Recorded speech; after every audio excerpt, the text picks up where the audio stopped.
आज हम math class 9 chapter number 1 matrices and determinant start करने जा रहे हैं। मैट्रिसेस एंड डिटर्मिनेंट में एक्सरसाइज नंबर 1.1 करने से पहले कुछ इंपॉर्टेंट डेफिनेशन है, जिनमें सबसे पहले डेफिनेशन है मैट्रिक्स क्या होता है। मैट्रिक्स हमारे पास अ रेक्टेंगुलर अरे और a formation of collection of real number से 0 1 2 3 and 7 such as 1 3 4 7 2 0 and then enclose by bracket. इसका क्या मतलब है? रेक्टेंगुलर अरे का मतलब है कि एक रेक्टेंगल शेप में और a formation of collection of real number को रेक्टेंगल शेप में तरतीब के साथ लिखना। जैसे हमने यहाँ पे लिखा है 1, थोड़ी स्पेस छोड़ के 3 लिख दिया और थोड़ी स्पेस छोड़ के 4 लिख दिया। इसी तरह हमने नीचे लिख दिया रेक्टेंगुलर अरे ऑफ नंबर्स बना दी, नंबर्स की रेक्टेंगुलर अरे बना दी and then enclose by bracket, और उन नंबर को ब्रैकेट के साथ अनक्लोज कर दिया इससे टू फॉर्म अ मैट्रिक्स, और वो मैट्रिक्स बन गया। इस नंबर्स को हमने ब्रैकेट्स के अंदर अनक्लोज कर दिया, इसको हम मैट्रिक्स कहते हैं। सिमिलरली हमारे पास एक अनदर मैट्रिक्स है 0 1 3 4, ये एक अदर मैट्रिक्स है। इसको भी हमने नंबर्स की फॉर्म में लिख के रेक्टेंगुलर अरे बनाई और ब्रैकेट से अनक्लोज कर दी। ठीक है, आगे हमारे पास है rows and column of a matrix. Rows matrix क्या होते हैं और कॉलम मैट्रिक्स क्या होते हैं? एक मैट्रिक्स हमारे पास ए मैट्रिक्स है। ए मैट्रिक्स में in matrix A the entries presented in horizontal way are called rows. इस मैट्रिक्स में हॉरिजॉन्टल वे में एंट्रीज हमारे पास गिवन है। हॉरिजॉन्टल और वर्टिकल वे को समझने के लिए मैं आपको कुछ इस तरह बताता हूँ कि हमारे पास एक होता है कार्टेशियन प्लेन। कार्टेशियन प्लेन में हमारे पास एक्स एक्सिस होता है और वाई एक्सिस होता है।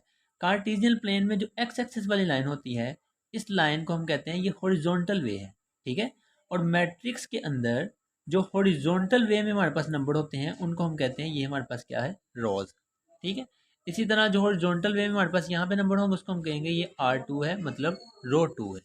ठीक है, ये हमारे पास इसमें एग्जाम्पल में लिखा है, ये मैट्रिक्स है। मैट्रिक्स में हमारे पास हॉरिजॉन्टल वे में जो नंबर्स हैं उनको हमने कह दिया ये R1 है, ये R2 है, ये R3 है। ठीक है, in matrix A the entries presented in horizontal way are called rows. R1 R2 R3 are 3 rows, इसके अंदर 3 रोज है। ठीक है, सिमिलरली एक मैट्रिक्स हमारे पास बी है जिसके अंदर जैसे वाई एक्सिस में हमारे पास वर्टिकल वे होता है, एक्स एक्सिस को हम हॉरिजॉन्टल वे कहते हैं, वाई एक्सिस को हम वर्टिकल वे कहते हैं। ठीक है, तो इस मैट्रिक्स बी में वर्टिकल वे में दिखाया गया है कि ये वर्टिकल वे में हमारे पास मैट्रिक्स हैं। In matrix B all the entries presented in vertical ways are called column matrix. Matrix B has 3 column C1 C2 and C3। ठीक है, ऑर्डर्स ऑफ अ मैट्रिक्स क्या होता है? Order of a matrix the number of rows and columns in matrix specify its rows. एक matrix में कितनी numbers of रोज और कितने नंबर ऑफ कॉलम होते हैं उसको हम कहते हैं ये इसका ऑर्डर है। इफ मैट्रिक्स है, अगर हमारे पास कोई भी एम मैट्रिक्स है एम रोज, जिसकी एम रोज हैं एंड एन कॉलम्स और एन कॉलम्स हैं, then M is said to be, और वो एम मैट्रिक्स को हम कह सकते हैं कि उसका ऑर्डर क्या है, एम बाय एन। एग्जाम्पल देखते हैं कि अगर हमारे पास एम कोई मैट्रिक्स है, ठीक है, इज ऑफ ऑर्डर 2/3। ये हमें कैसे पता चला कि इसका ऑर्डर 2/3 है? ये इस तरह पता चला कि इसकी रोज कितनी है। हॉरिजॉन्टल वे में हमने देखा, पहली बात। दूसरी बात, इसकी रोज 2 हैं, 2 रोज, तो हमने 2 रोज को यहाँ पे लिख दिया, ये 2 है। और 3 कॉलम्स 1 2 3, वर्टिकल वे में इसके 3 कॉलम है, तो हमने लिख दिया 2/3 इसका ऑर्डर है। सिंस क्यों, it has 2 rows and 3 column, इसके 2 रोज हैं और 3 कॉलम। ठीक है, आगे एक दूसरी एग्जाम्पल है, उसको लिखा हुआ है कि इसके अंदर एक ही रो है और 3 कॉलम है, इज ऑफ ऑर्डर 1/3। इसका फार्मूला ये है कि ऑर्डर निकालने का फार्मूला ये होता है कि number of rows by number of column. जिस तरह ये ऊपर हमने लिखा हुआ है कि नंबर ऑफ रोज इसमें कितनी थी, 1, बाय दरम्यान में लिखा हुआ है, और नंबर ऑफ कॉलम्स कितने थे, वो 3 लिख दिया। ये इसका फार्मूला है ऑर्डर निकालने का। ठीक है, एक्सरसाइज नंबर 1 स्टार्ट करते हैं। एक्सरसाइज नंबर 1 में, क्वेश्चन नंबर 1 में वो कहता है find the order of the matrices. Matrices का ऑर्डर हमने फाइंड करना है। हमने मैट्रिसेस का ऑर्डर फाइंड करने का फार्मूला पढ़ा है कि number of rows by number of columns. Matrix A में नंबर ऑफ रोज हमारे पास कितनी है? मैट्रिक्स ए में number of rows is equal to, कितनी रोज है इसमें, हॉरिजॉन्टल वे में देखें तो इसकी 2 रोज हैं, and number of column is equal to, column भी 2 हैं क्योंकि वर्टिकल वे में देखा तो कॉलम भी इसके 2 हैं। अगर हम ये फार्मूला लगाएं, ऑर्डर का फार्मूला हमारे पास क्या होता है, order is equal to number of rows by number of column. ठीक है, number of rows by number of column. तो ऑर्डर का फार्मूला हमारे पास, नंबर ऑफ रोज हमारे पास कितनी है 2, दरमियान में आएगा बाय, और नंबर ऑफ कॉलम्स कितने हैं वो भी 2। इसका मतलब ए मैट्रिक्स ऑर्डर हमारे पास क्या हुआ 2/2। इसी तरह अगर हमारे पास बी मैट्रिक्स, एक बी मैट्रिक्स में हमने इसका ऑर्डर फाइंड करना है तो हम क्या करेंगे, number of rose, number of रोज कितनी है, हॉरिजॉन्टल वे में देखा जाए तो नंबर ऑफ रोज हमारे पास 2 हैं, वर्टिकल वे में देखा जाए तो वो भी 2 हैं, इसका मतलब नंबर ऑफ कॉलम भी 2 हैं। ऑर्डर का फार्मूला लगाओ, number of rows by number of column, तो इसका ऑर्डर हमारे पास क्या होगा 2। सी पार्ट हमारे पास क्या कहता है कि सी पार्ट में हमने इसका ऑर्डर फाइंड करना है। ऑर्डर फाइंड करने का हमने फार्मूला समझ आ गई है कि number of rows by number of column लिखते हैं। ठीक है, तो सी में हमारे पास नंबर ऑफ रोज कितनी है, एक नंबर ऑफ रोज, क्योंकि हमने हॉरिजॉन्टल वे में देखा तो हमें सिर्फ एक ही नंबर ऑफ रोज मिली है। ठीक है, नंबर ऑफ रोज 1 है, नंबर ऑफ कॉलम कितने हैं 1 और 2, तो इसका ऑर्डर हमारे पास क्या होगा 1/2। डी मैट्रिक्स देखते हैं तो इसमें हॉरिजॉन्टल वे में नंबर ऑफ रोज कितनी है 1 2 3, और वर्टिकल वे में नंबर ऑफ कॉलम कितने हैं 1। इसका मतलब इसका ऑर्डर हमारे पास हुआ 3/1। ई मैट्रिक्स देखते हैं, ई मैट्रिक्स में number of rose horizontal way में 1 2 3, 3 हमारे पास इसकी रोज हैं, बाय कॉलम कितने हैं, नंबर ऑफ कॉलम 1 और 2, नंबर ऑफ कॉलम हमारे पास 2 है, इसका मतलब ई मैट्रिक्स का ऑर्डर हमारे पास 3/2 हुआ। एफ मैट्रिक्स है, एफ मैट्रिक्स का ऑर्डर क्या होगा, नंबर ऑफ रोज भी हमारे पास 1 है और नंबर ऑफ कॉलम भी 1 है, इसका मतलब इसका ऑर्डर 1/1। जी मैट्रिक्स है, जी मैट्रिक्स का ऑर्डर फाइंड करने के लिए हमने इसकी नंबर ऑफ रोज देखनी है। नंबर ऑफ रोज हम हॉरिजॉन्टल वे में देखते हैं 1 2 और 3, इसकी नंबर ऑफ रोज हमारे पास 3 हैं, 3 बाय नंबर ऑफ कॉलम्स कितने हैं 1 2 एंड 3, नंबर ऑफ कॉलम्स भी 3, इसका मतलब जी मैट्रिक्स का ऑर्डर 3/3। ठीक है, इसी तरह हमारे पास एच मैट्रिक्स है, एच मैट्रिक्स का हमने ऑर्डर फाइंड करना है तो इसकी नंबर ऑफ रोज कितनी है 1 और 2, नंबर ऑफ रोज हमारे पास 2 बाय नंबर ऑफ कॉलम्स कितने हैं 1 2 और 3, नंबर ऑफ कॉलम हमारे पास 3 है। इसके बाद हमारे पास आगे आ जाता है इक्वल मैट्रिक्स। इक्वल मैट्रिक्स क्या होता है, इक्वल मैट्रिक्स होता है let A and B be 2 matrices. अगर हमारे पास कोई भी 2 मैट्रिक्स हैं, हमने इनको प्रूव करना है इक्वल है, तो कैसे करेंगे, let A and B be 2 matrix, then A is said to be equal to B and denoted by A is equal to B. अगर ए और बी 2 मैट्रिक्स हैं, हम इनको इक्वल कह सकते हैं by A is equal to B if and only if, कब कहेंगे, सिर्फ और सिर्फ तब, if the order of A का ऑर्डर इक्वल होगा the order of B. Order कैसे फाइंड करते थे, ऑर्डर हम फाइंड करते थे the number of rows by number of column, इसको हम ऑर्डर फाइंड करते थे। ठीक है, अगर ए मैट्रिक्स का ऑर्डर बी मैट्रिक्स ऑर्डर के इक्वल हो, दूसरी बात यह है देयर कोरस्पॉन्डिंग एंट्रीज या एलिमेंट आर इक्वल, उसके एलिमेंट भी इक्वल होनी चाहिए और उसका ऑर्डर भी सेम होना चाहिए, फिर हम कहेंगे 2 मैट्रिक्स आपस में इक्वल है। यहाँ हमारे पास 2 मैट्रिक्स गिवन है, एक ए मैट्रिक्स है एक बी मैट्रिक्स है, ये दोनों इक्वल हैं। इन दोनों का ऑर्डर कितना है, हॉरिजॉन्टल वे में भी 2 है और वर्टिकल वे भी हमारे पास 2 है।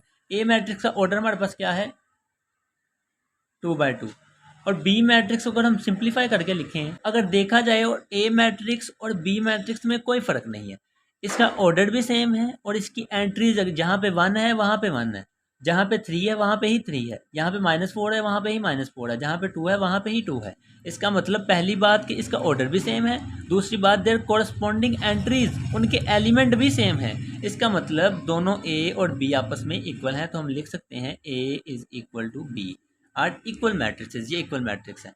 इसी तरह हमारे पास एक बी मैट्रिक्स है और सी मैट्रिक्स, हमने इन दोनों को देखना ये इक्वल है कि नहीं। हमें पता है इनका ऑर्डर 2/2 है, इसका भी ऑर्डर 2/2 है, दोनों का ऑर्डर सेम है, पहली बात तो ठीक है। दूसरी बात, क्या इनकी एंट्रीज भी सेम है। हमने एंट्रीज देखने के लिए क्या करना है, यहाँ पे 2 है, यहाँ पे भी 2 है, यहाँ पे 3 है, यहाँ पे भी 3 है, यहाँ पे -1 है, यहाँ पे -1 है, यहाँ पे 2 है, यहाँ पे -1 है। इसका मतलब यहाँ पे एंट्रीज डिफरेंट हैं, तो ये हमारे पास इक्वल मैट्रिक्स नहीं है। एक्सरसाइज नंबर 1.1 में क्वेश्चन नंबर 2 है, which of the following matrix are equal. कौन से मैट्रिक्स आपस में इक्वल हैं, ये सारा क्वेश्चन नंबर 2 हमारे पास गिवन है। अगर हम देखें क्वेश्चन नंबर 2 में, तो ए मैट्रिक्स सी मैट्रिक्स के इक्वल है। इस तरह 5 - 2 भी 3 होता है, तो सी मैट्रिक्स वो हमारे पास होगा, वो हमारे पास बन गया 3। ठीक है, सी मैट्रिक्स हमारे पास ये वाला मैट्रिक्स बन गया। तो ए मैट्रिक्स सी मैट्रिक्स के इक्वल है, क्योंकि इनका ऑर्डर भी सेम और एंट्रीज इसके अंदर भी 3 है, इसके अंदर भी 3 है, इनकी एंट्रीज भी सेम है। तो हम लिख सकते हैं कि A is equal to C, A matrix C के इक्वल है।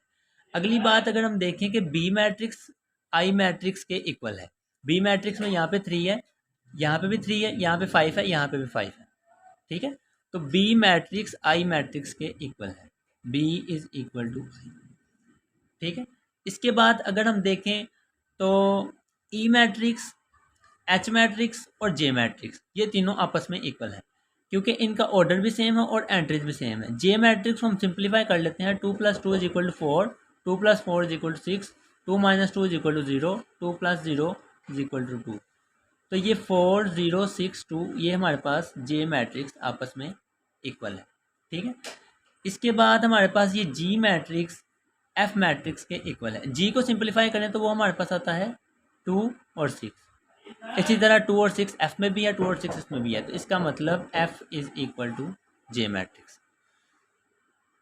आगे हमारे पास है क्वेश्चन नंबर 3। क्वेश्चन नंबर 3 में कहता है, find the value of A B C and D which satisfy the matrix equation.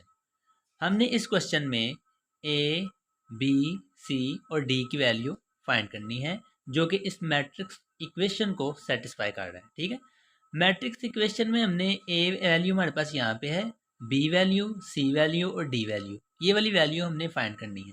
एक और चीज़ इस मैट्रिक्स इक्वेशन में हमारे पास गिवन है, वो ये है कि इन दोनों मैट्रिक्स का इक्वल होना।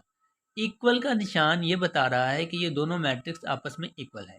इक्वल मैट्रिक्स की हमने डेफिनेशन ये पढ़ी हुई है कि कोई भी दो मैट्रिक्स आपस में इक्वल तब होते हैं जब उनका ऑर्डर सेम हो या फिर कोरस्पॉन्डिंग एंट्री सेम हो। चूँकि यहाँ पे हमने ए बी सी और डी की वैल्यू फाइंड करनी है, तो इनकी एंट्रीज आपस में इक्वल रख लेंगे कुछ इस तरह। पहली एंट्रीज हमारे पास क्या है, ए प्लस सी, ए प्लस सी को हम 0 के इक्वल रख लेंगे, A plus C is equal to 0। इसी तरह दूसरी एंट्रीज हमारे पास है ए प्लस 2b, इसको इक्वल रख लेंगे -7 के, A plus 2b is equal to -7। इसी तरह c -1 को 3 के इक्वल रख लेंगे, c -1 इज इक्वल टू 3। और 4d -6 को 4d -6 which is equal to 2d। ये हमारे पास 4 इक्वेशंस बन गई, इनको नंबरिंग दे दो। इक्वेशन नंबर 1, इसको कह दो इक्वेशन नंबर 2, इस इसको कह दो वीडियो को इक्वेशन लाइक नंबर 3 करें, हमारे और चैनल इसको को कह दो इक्वेशन सब्सक्राइब नंबर करें। 4। अच्छा, पहली इक्वेशन में हमारे पास a प्लस सी यूज हुआ है, हम c की वैल्यू निकाल लेते हैं। पहले c की वैल्यू इक्वेशन नंबर 3 से निकालते हैं और इक्वेशन 1 में पुट कर देते हैं, तो a और c की वैल्यू हमारे पास मिल जाएगी। c की वैल्यू हम कैसे निकालेंगे, -1 इधर माइनस हो रहा है, इक्वल के दूसरी तरफ जाके प्लस हो जाएगा। c is equal to 3 + 1, c is equal to 3 + 1 हमारे पास 4 होता है। c की वैल्यू हम 4 पुट करेंगे इक्वेशन नंबर 1 में। इक्वेशन नंबर 1 में जहाँ पे c नज़र आ रहा है वहाँ पे क्या पुट करेंगे, 4 पुट करेंगे। इक्वेशन नंबर 1 में a प्लस c की जगह 4 विच इज़ इक्वल टू 0, 4 इधर प्लस का है, इधर आके माइनस का हो जाएगा, a इज इक्वल टू -4।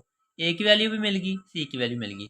अब a की वैल्यू इक्वेशन नंबर 2 में पुट करेंगे तो हमारे पास b की वैल्यू निकल आएगी। a की वैल्यू -4, जहाँ पे इक्वेशन नंबर 2 में a नज़र आ रहा है वहाँ पे हम -4 पुट कर दें। -4 a की जगह पे -4 plus 2b is equal to -7। -4 इधर माइनस हो रहा है, इक्वल के दूसरी तरफ जाके प्लस हो जाएगा। 2b which is equal to -7 plus 4, 2b equal to -7 में से 4 निकालें तो -3। 2 इधर मल्टीप्लाई हो रहा है b के साथ, इधर आके डिवाइड हो जाएगा, तो b इज़ इक्वल टू -3/2। ये हमारे पास b की वैल्यू निकल आई। अब हमने a की वैल्यू भी निकाल ली है, b की वैल्यू भी निकाल ली है और c की वैल्यू भी निकाल ली है। अब हमने किसकी वैल्यू निकालनी है? d की वैल्यू निकालनी है। तो d की वैल्यू में हमारे पास 2d यूज़ हो रहे हैं। d वाली वैल्यू एक साइड पे कर लेते हैं, d के बगैर वाली वैल्यू दूसरी साइड पे कर लेते हैं। 4d, ये 2d इधर प्लस का इधर आके माइनस का 2d हो जाएगा, विच इज़ इक्वल टू -6 इधर माइनस हो रहा है, उधर जाके प्लस का हो जाएगा 6। 4d में से 2d निकालें तो हमारे पास 2d which is equal to 6। 2d के साथ मल्टीप्लाई हो रहा है, उधर जाके डिवाइड हो जाएगा, d is equal to 6 divided by 2, जिसका आंसर हमारे पास आएगा d इज इक्वल टू 3।